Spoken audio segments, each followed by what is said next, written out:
Mana? Mana? Mana? Aduh! Yeah!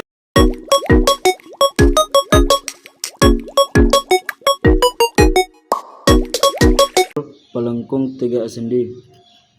3. Menghitung reaksi peletakan dan gaya-gaya dalam struktur pelengkung 3 sendi, simetris dan tidak simetris. 4.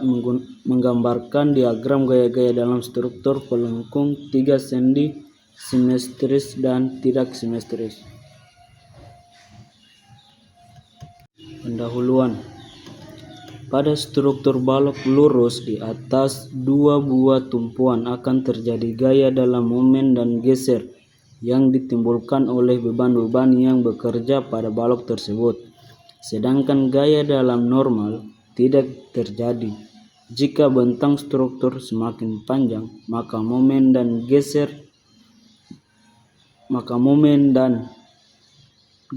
pada balok tersebut semakin besar pula. Pada struktur balok yang memikul beban merata penuh misalnya, akan terjadi peningkatan momen secara kuadratik terhadap penambahan panjang bentang dengan distribusi momen yang tidak merata pada semua bagian atau elemen balok tersebut. Momen maksimum terjadi di tengah bentang, itu sama dengan 1/8 kali Q kali L pangkat 2. Hal ini mengakibatkan struktur balok tidak efektif untuk bentang besar. Struktur dengan bentuk pelengkung parabola merupakan struktur yang cocok untuk bentang yang besar karena struktur tersebut mampu mendistribusikan gaya-gaya dalam yang terjadi secara merata pada sepanjang batang parabolanya.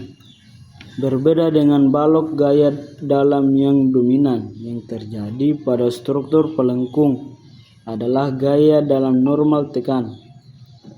Dapat dibuktikan jika struktur pelengkung dibebani dengan beban merata penuh di sepanjang pelengkung dibebani dengan beban merata penuh di sepanjang struktur, tidak akan mengakibatkan kejadiannya momen dan geser pada struktur. Yang terjadi hanya gaya normal atau tekan saja. Pada umumnya, bahan bangunan seperti beton, baja, dan kayu kuat menahan gaya tekan, namun tidak semuanya mampu menahan momen. Karena sifat bahan tersebut, maka struktur pelengkung tidak memerlukan dimensi batang yang besar.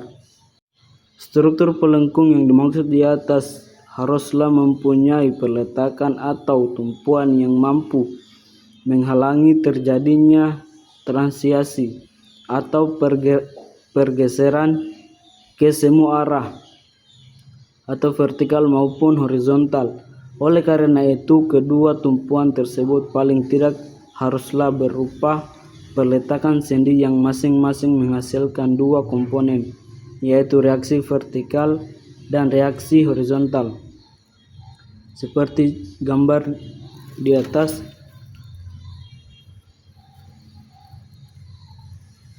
beban, normal tekan, dan normal tekan.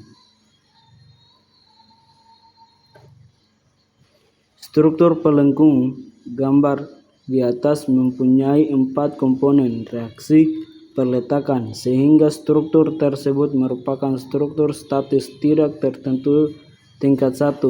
Karena ada satu kelebihan reaksi yang tidak dapat ada, yaitu sigma momen sama dengan 0, sigma momen V sama dengan 0, dan sigma H sama dengan